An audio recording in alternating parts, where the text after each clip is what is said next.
In this video, my purpose is to share my passion for filmmaking and illuminate several examples which act as a beacon of inspiration for my work. First, I will discuss what films mean and what makes them work. Then I will go into detail over specific examples, highlighting what makes them successful in each their own lane.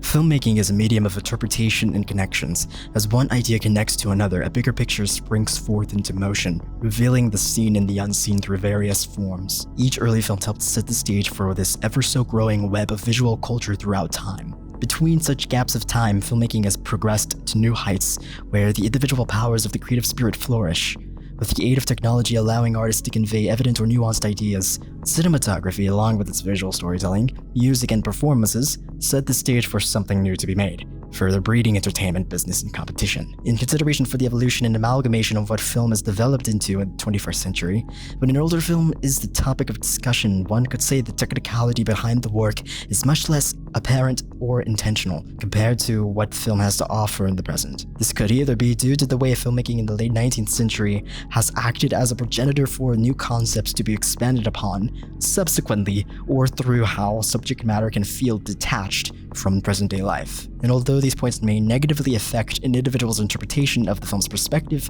the presentation, all the same, requires a deeper reading where visual and conceptual practices collide. To discuss an example where the connection between intention and subject matter began to first bring all aforementioned elements together, we first have Thomas Edison and the Lumiere Brothers films dating back as early as the 1890s. Beginning first with the Edison shorts, throughout the films such as Carmencita, Sando, and The Barbershop, notice how the immediate eye-catcher an audience will want to see as it sets the location is the black backdrop where the background should be.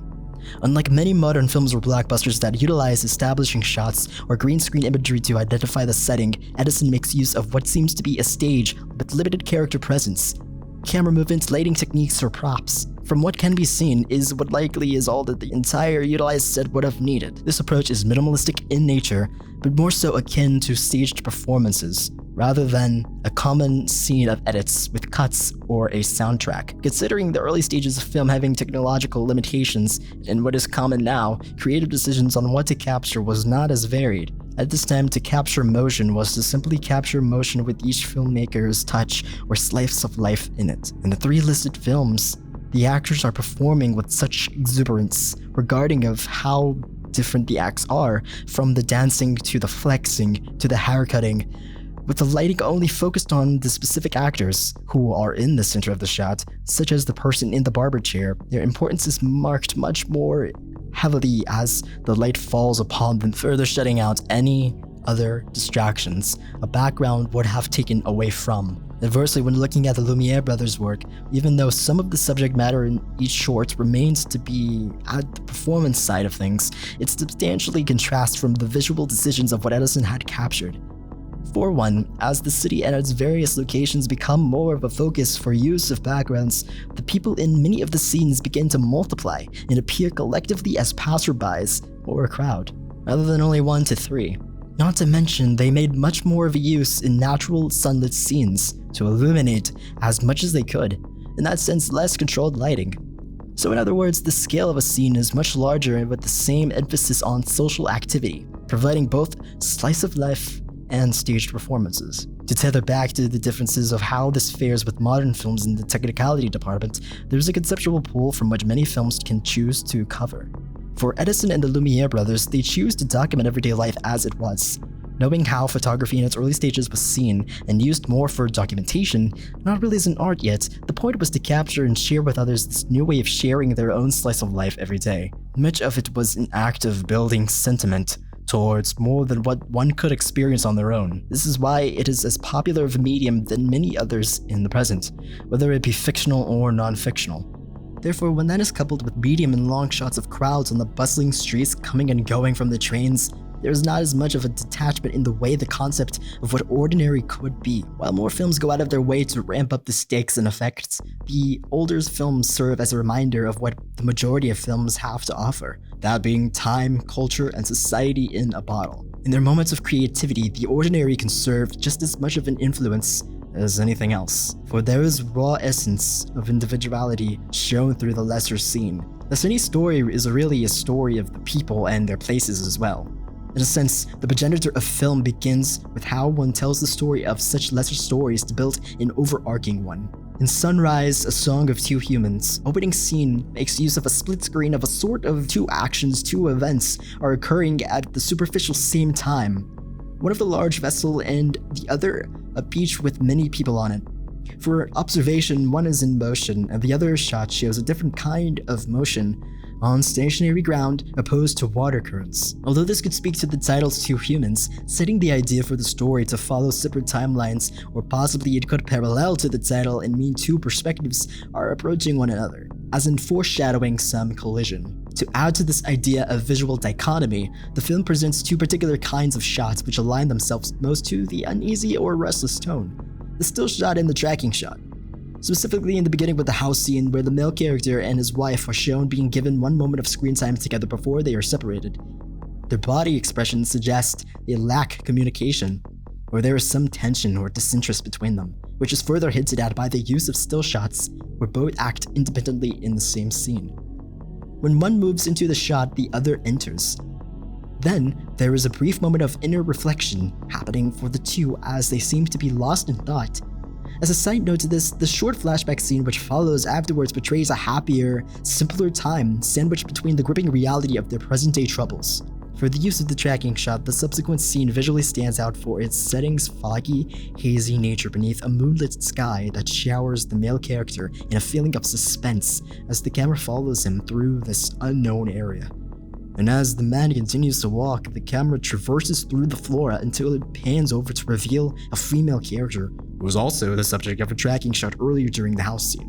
What makes this shot where they meet intriguing is the twist on the idea of romance under a moonlit sky and water in the background reflecting its light. Although a moment of romantic expression, this is also a moment of infidelity as far as the audience knows. Every now and then there will be a moment where two clips overlap, one fully visible and the other with less opacity, much like a ghost effect. But in this case is used to signify inner thoughts, dreams, and visions of a probable future. Later on, once the husband begins to regret his action, wife begins to forgive him. The scene where they walk out of the church and into the street stands out for it makes use of this overlay effect, showing them passing through traffic, unaffected, unfazed by the world around them, just as focused on each other. The background then faces into a meadow-like location, hinting at a rekindled vision of their love, but subsequently faces back into the traffic of collision. When looking upon the images on the wall of married couples, their reflection suggests it is them that they see in the images, serving as a reminder of what they used to have. Likewise, the tone takes a shift as upbeat and cheery imagery of people dancing or having a good time plays on for a while, until the film reaches its final wave of emotional peaks and troughs. Just when things seem to be going well, there was always a layer of doubt beneath the surface. As such, the woman the husband cheated with and the storm acted as stressors for an already crumbling marriage. Perhaps this illuminates the ending's meaning of sunrise, as the title bears, and the shot of a sunrise after a night of storm conveys. Citizen Kane by Orson Welles expands upon many unoriginal artistic choices to further revolutionize the idea of what a theatrical experience should be with the studio system. From the use of a large aperture to frame a deeper focus on the entirety of the composition, to engaging set pieces that allow the camera to provide the audience with a view of a particular subject while longer than usually expected, Citizen Kane honed the craft of filmmaking for the engagement of the narrative. To be specific about this use of visual storytelling and a clear view of camera work, though the other films would have divided the foreground and background by what is focused, the opposite is true with the scene of young Kane playing in the snow, seen through a window, and how it is eclipsed by the view of his parents and Thatcher at the tableside. Thematically, while all of the imagery is in focus, there is something off about the decision to leave young Kane in full focus behind the prioritized conversation at the table. The child playing in the snow, gracefully unaware of anything else, suggests the sort of individual he will be in a future he is being signed away to, relinquishing him of his childhood and roots. As seen later in the film, as time progresses, he unknowingly begins to lose sight of his roots. Essentially, Kane's power was never truly his. His sense of power derives from a prolonged exposure to a tainted social environment which fueled his vision and need for something beyond his reach. He had money to spend, but could not find it within himself to spend for anyone else, materialistically or romantically.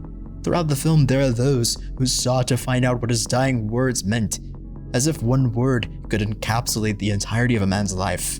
So they concluded. The idea of something being missing all along as a fragment of the truth lost in the sands of time was foreshadowed and alluded to throughout. Narrative beats are shown once more, so upon return there is more clarity than there was, as if pieces had begun to fit together with each viewing. Still shots where camera lingers in place for almost an entire conversation without being cut could mean there was something unfulfilled, as the brief shot of the sled at the beginning suggests as well. With that understanding, viewing a film has the potential to become much more active in searching for a message to unravel alongside just entertainment. Examples like how the camera transitions from being an establishing shot of a building into the inside from an image to a different scene is what helps push what can be accomplished with a well-crafted film and studio. It all becomes about the fleeting experiences of each scene's tone, from the jubilant song and dance to the quiet bedside moments with a highly contrast ray of light striking its way into illumination. Not to mention, when power dynamics shift, the way Kane and Susan Alexander's did towards the end, a shadow is used to convey such control. In other cases, dark covered face may also be used to reveal a more sinister narrative turn, as in Revelation another character's schemes, much like Getty's control over Kane and Susan Alexander in the newspaper. Overall, Citizen Kane revolutionized how far sound and camera work could enhance the story's feasibility. It provided perspectives with high or low angles, and it incorporated a palette of visual elements like a montage to transitions to the absence and presence of figures, all to present how varied an example and fundamentals film could be.